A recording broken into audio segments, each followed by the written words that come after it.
Meus amigos, um grande abraço para vocês desde a Venezuela do Sul. Nesse vídeo vamos abordar um pouco da história recente em que um advogado criminalista, muito inclusive preparado, está atuando nessa chamada ação da trama golfista, Dr. Eduardo Cutts, advogado do Correio Marcelo Câmara, ex-assessor de Bolsonaro. O doutor Eduardo Cutts é um exímio advogado e por atuar nessa causa, acabou de ser lançado dentro de um inquérito. Dr. Moraes, de ofício, portanto indevidamente, mandou instaurar um inquérito por conta de um advogado estar atuando como advogado e mandou prender o cliente do advogado que respondia esse processo. Marcelo Câmara respondia em liberdade. Bom, estou fazendo essa introdução. A advocacia, preparem-se, viu? Há um livro, inclusive, aqui no escritório, bom livro, aqui. O nome desse livro é, vocês estão vendo, Como os Advogados Salvaram o Mundo. É isto. Esse livro, muito interessante, demonstra como os advogados foram determinantes como sentinelas, como defensores dos direitos das pessoas, das liberdades das pessoas, do mínimo de salubridade, de convivência social durante vários momentos na história. Não à toa, esse advogado aqui que escreveu esse livro, o grande doutor Castro Neves, ele nos relembra que até numa peça de Shakespeare, em Júlio César, quando há uma convulsão social e um grupo toma o poder, esses alvoroçados desse grupo saem pelas ruas dizendo: os primeiros a serem devem ser os advogados. Não sei se a vida imita a arte, ou a arte imita a vida. Há várias maneiras de uma pessoa, inclusive quando profissionalmente a pessoa impedindo-a de trabalhar licitamente, dignamente. Por que é que os advogados se incomodam tanto? Eu me refiro aos advogados de verdade. E não àqueles que se vendem ao sistema. Vamos ouvir aqui. Dr. Eduardo Cutts tem a minha admiração. Ele enviou ao Supremo o que dizer. Essa matéria está no Burrol, na TV Burrol. Provas de que conversava com o tenente-coronel Mauro Cid por um perfil falso nas redes sociais. Com base nesses diálogos, ele... Perfil falso do Cid. Pediu a anulação da delação de Mauro Cid. E é com ele que a gente conversa agora ao vivo. Coach, eu só vou pedir a gentileza, porque como foi a Raquel que agendou a entrevista, dela fazer a primeira pergunta, depois você segue com a segunda. Pode ser? Não, imagina, fica à vontade. Então vai você, Ricardo. Oi, Eduardo. Seja muito bem-vindo. Um prazer aqui conversar conosco. Imagina, mestre, por favor. Boa tarde. Se você tem um mestre coxo, como esse... Cala a boca. Prazer começar respondendo a pergunta de qualquer um dos dois. Estou à disposição. Eu queria começar por você explicar para quem está nos assistindo como é que foi essa conversa com o Mauro Cid. O senhor já era amigo dele, conhecia. Como é que surgiu isso, né? Por que o senhor gravou? Explica um pouco o que aconteceu. Vamos lá, Ricardo, Diego, demais assinantes da UOL. Realmente eu conheço o coronel Mauro Cid de outros tempos, do Mundo do Cavalo, pessoa que é, de certa forma, do relacionamento. E fui surpreendido um dia com um perfil Gabriela R no Instagram. Tem sido comum hoje, por conta da tecnologia, abordagem de Instagram, LinkedIn, WhatsApp com um número que você não conhece, de possíveis clientes. É normal isso. Então, abriu a conversa para saber com quem eu estava falando. Houve uma breve ligação telefônica por meio do aplicativo. E aí, tudo bem? Como é que você está? Então a gente vai falando. E eu fiquei, sensação minha, particular, com duas sensações. Uma, de que ele talvez precisasse, quisesse, estava verificando a possibilidade de trocar de advogado. E por isso o contato, porque ele sabe que eu sou criminalista e é puro candivol para diversas pessoas nesse processo. E outra coisa que me deixou intrigado, sabendo que ele já tinha feito acordo de delação, de colaboração, que eventualmente eu pudesse estar sendo um alvo, uma vítima de uma ação controlada por parte dele junto com a Polícia Federal. E por conta disso eu tomei a providência de começar a registrar todo e qualquer contato, passando a fazer tudo por escrito ou mensagem de áudio, justamente para preservar toda essa prova e não se perder em nada. Não sabia no que ia dar. Eu não tinha ideia do que poderia acontecer. Mas tive o cuidado de assim fazer para poder explorar da melhor forma possível. O que aconteceu? Ele, andando de boa fé processual e atuando no interesse lícito processual do seu cliente, fez tudo o que ele está dizendo que fez, de maneira lícita processual. E o que aconteceu? O cliente, ele pediu a anulação, por tudo que ele coletou das falas do Cid, notadamente a falta de voluntariedade do Cid quando delatou, quem diz isso é o próprio Cid, ou seja, o Cid falou aquilo que os caras deixaram claro que queriam ouvir, e não de fato a realidade do que aconteceu. Bom, aí ele pediu recentemente o cliente dele foi citado para apresentar a defesa prévia nesse processo, o Marcelo Câmara. Então, nessa oportunidade, ele juntou todo esse material e pediu a anulação da delação do Cid, que ele entende ser imprestável, inservível, ilícita, e por isso o cliente dele foi preso. E ele agora está investigado, o advogado, no inquérito. Em defesa dos meus clientes, esse eventual teor de conversa. Raquel. Eduardo. Se você se formou em Direito, eu preciso. Eu esqueço de colocar no YouTube que tá com... que não tem anúncio. Eduardo, esse material todo, essas conversas que você teve com o Mauro Cid foram no começo do ano, certo? Janeiro. Você não tinha o dever, naquele momento, de ter trazido isso a público? Porque, afinal... Não tinha. Nem vi essa entrevista ainda. Vi outra dele na CNN. Que, por sinal, não foi feita uma pergunta assim, dessa maneira. Nem parecida. Mas não tinha. Ele é advogado. Ele está patrocinando a ampla defesa do réu, que é seu cliente, desempenhando ônus de grande responsabilidade, que é a defesa técnica do réu. Ele não tinha a obrigação de dizer, olha, doutor Moraes, Cid está falando comigo, por favor, eu posso falar com o Cid? Não tinha este dever. Todos os deveres que ele tinha como advogado, na defesa do seu cliente, sem burlar o Estado Democrático de Direito, etc., ele fez. Ele estava agindo de maneira tão técnica, de boa fé, ele nem precisava fazer isso aqui que eu vou falar agora, que ele disse que fez, mas ele fez. Ele instaurou um procedimento no âmbito administrativo da OAB, um procedimento de investigação defensiva. Foi a tabelião, pegou todas essas mensagens que trocou com o Cid e transformou numa ata notarial, com fé pública, dada pelo tabelião de notas. Assim, metade desses jornalistas não sabem de nada, são ignorados, despreparados, e outra finge que não sabe.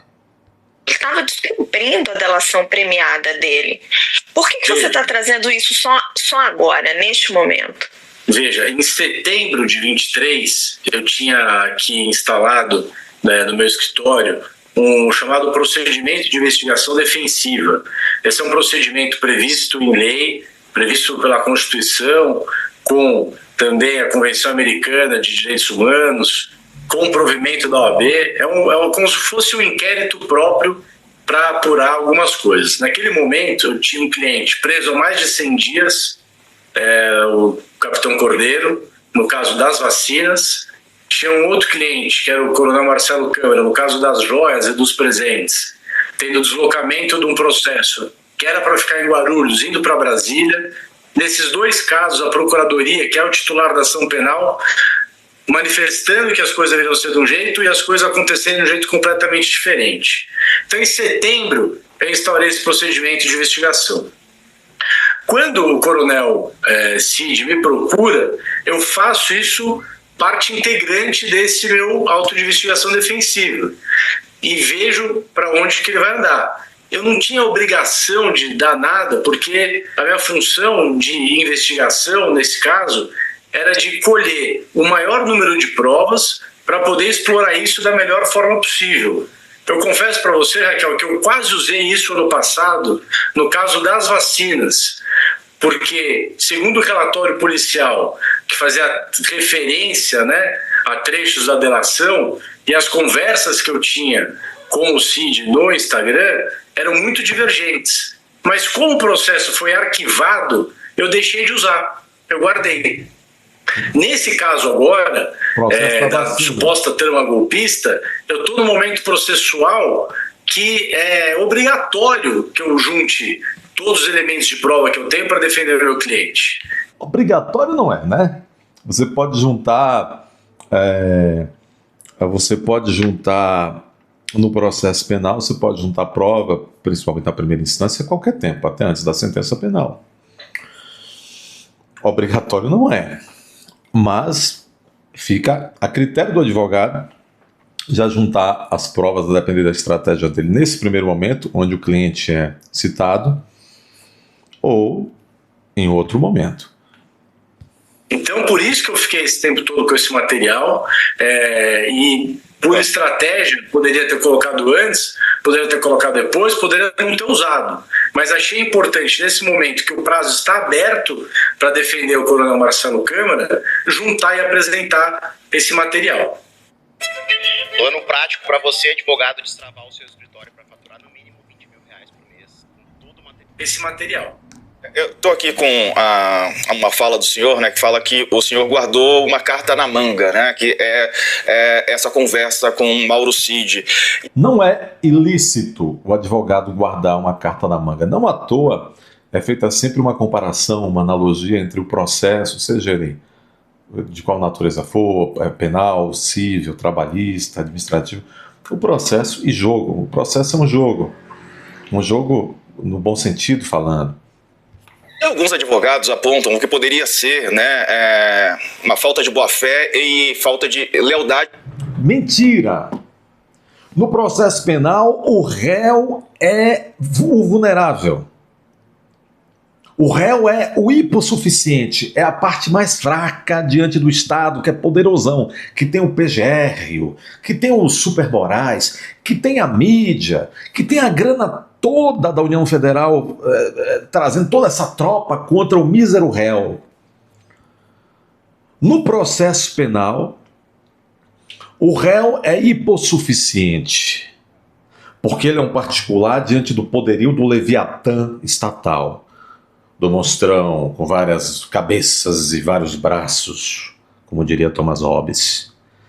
E é por isso que existe a ampla defesa. E dentro da ampla defesa, num caso como esse, não tem nada de deslealdade processual, só uma pessoa só um suposto advogado mal intencionado, comentador de leis mal intencionado ou burro, para dizer que um advogado na condição do Dr. Cutts aqui agiu de má fé.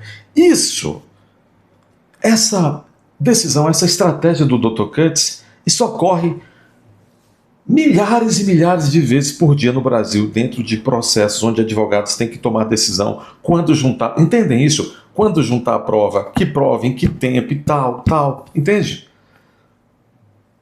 Não existe essa obrigação do defensor penalista sair correndo feito um cachorrinho ao juiz, pedir isso está se impregnando contra a lei, contra a Constituição nesses dias de democratura no Brasil. Essa cultura ilegal, inconstitucional, alimentada por essa mídia burra de que o advogado é um capacho. É uma esfrega-esfrega dos poderosões. Não existe isso. Claro que há limites no atuar defensivo. O limite é a lei. Tudo que não é proibido na lei, o advogado não precisa pedir permissão.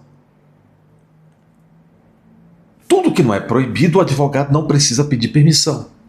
Quem é do ramo aqui sabe bem disso.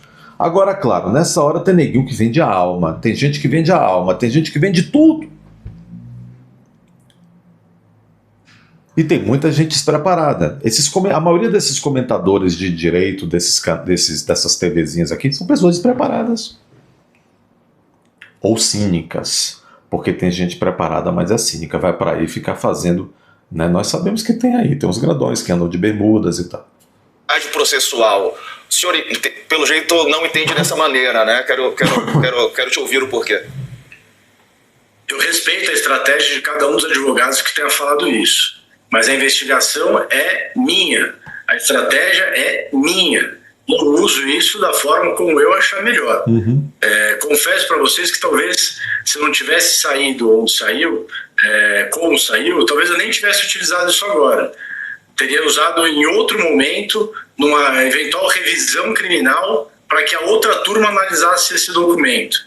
De verdade, nem gostaria que isso tivesse sido divulgado como foi nesse momento. Mas já que foi, e agora é público, é o momento oportuno para juntar, o prazo está aberto, eu juntei. Eduardo, o ministro Alexandre de Moraes tomou uma decisão já baseada no que alegou a defesa de Jair Bolsonaro, com base na matéria da revista Veja, usando basicamente ali o mesmo argumento, de que Cid estaria se comunicando pelo Instagram através de mensagens, certo? E já disse que isso é apenas uma ação protelatória, refutou revogar a delação por conta disso. Você espera que no seu caso, você, dando este depoimento de que você conversou com ele, ou seja, de que ele efetivamente descumpriu essa condição da delação, que o ministro aja diferente? Veja, o argumento, salvo engano, trazido pelas outras defesas, é o descumprimento que gera nulidade. Eu não estou atacando isso dessa forma, eu estou atacando que, dado o que ele me falou, dado o teor das conversas, dados os desabafos dele, me parece que houve um problema, né, na coleta dessas informações. Está carente de voluntariedade. Então uma delação pode cair por duas razões. Pela falta de voluntariedade, ela passa a ser ilícita, ou pelo descumprimento puro e simples dela. Nesse caso, me parece que tem os dois elementos. O primeiro foi rejeitado, né, hoje, nessa decisão. O segundo vai ser apreciado. E aí a gente vai ver se vai se tornar válido mesmo assim. Bom, em resumo aqui, o que está dizendo o Dr. Eduardo Cutts, que, vamos dizer assim, a prestabilidade, como é que eu posso dizer melhor? Bom, vamos dizer de uma maneira assim, senso comum, vou usar a palavra validade aqui, não tecnicamente, mas no senso comum. Então vamos dizer assim, a validade dessa delação do Cid está sendo contestada por duas bandas. Primeira banda da invalidade. Primeiro motivo da invalidade foi o motivo contestado pela defesa do Bolsonaro e já foi negado pelo Alexandre de Moraes. Qual o motivo? O Cid, enquanto estava delatando, estava mantendo contato com pessoas falando dos detalhes da delação. Mas o doutor Eduardo Cutts traz a prova do ilícito de Cid e pede a anulação da delação porque ele identifica, com base naquilo que ele ouviu do Cid, que ele levou nos autos, que Cid não falou aquilo que ele queria falar, ou pior, ele não falou aquilo que de fato ele vivenciou, mas falou aquilo que ele foi induzido por quem o conduziu na delação ali, os agentes a falar. É isso que ele está dizendo. E ele também conclui dizendo que, seja pelo primeiro motivo, que já foi negado por Alexandre, seja por esse que ele está pedindo, e Alexandre não decidiu ainda sobre a anulação da delação, com base na falta do requisito voluntariedade, ou seja, Cid não falou exatamente aquilo que ele queria falar, falou aquilo que lhe disseram que queriam ouvir. Mas antes mesmo de decidir, o Moraes mandou prender o cliente aqui do Eduardo Cutts e mandou investigar o Eduardo Cutts. Este é o Brasil. Se Franz Kafka, que escreveu, dentre vários livros, o mais icônico, que é o Processo, daí nasceu a expressão processo kafkaniano, que você não sabe porque você responde o processo, porque você foi metido numa investigação, tal. Se Franz Kafka vivesse hoje, ele diria, poxa, não preciso mais escrever o livro. Inscrevam-se, deixe seu comentário, confira a sua inscrição, reinscreva-se se necessário, não espere notificação dos novos vídeos, entre aqui várias vezes ao dia, coloque a programação do canal no seu hábito, aí você vai entrar sem precisar ser notificado, entre aqui no canal, um costume, hábito bom. Só cuidado com os comentários prudentes, por favor, senão eu terei que removê-lo do canal. Compartilhe o máximo que puder. Preciso que você ajude na manutenção do canal. Vocês não levam a sério isso é muito importante. Mesmo aqueles que têm um pouquinho de dificuldade com a tecnologia, aprenda. Entre aqui. Há uma aba chamada Seja Membro. Clique. Você vai ver como funciona. Torne-se membro do canal. É muito importante. Não deixe o canal passar dessa para melhor ou para pior. Além disso, aqui embaixo há um primeiro comentário fixado, onde há um link. Você clica no link e, se estiver interessado em adquirir essa linda camiseta, inclusive na cor preta, você vai diretamente para a loja virtual. Lá há vários tamanhos, etc. Aproveite a promoção de lançamento que está acabando. Esta é a camiseta mais barata que tem lá por conta da promoção. Já vai ficar no preço normal das outras camisetas. Me disseram os donos da loja. Um abraço.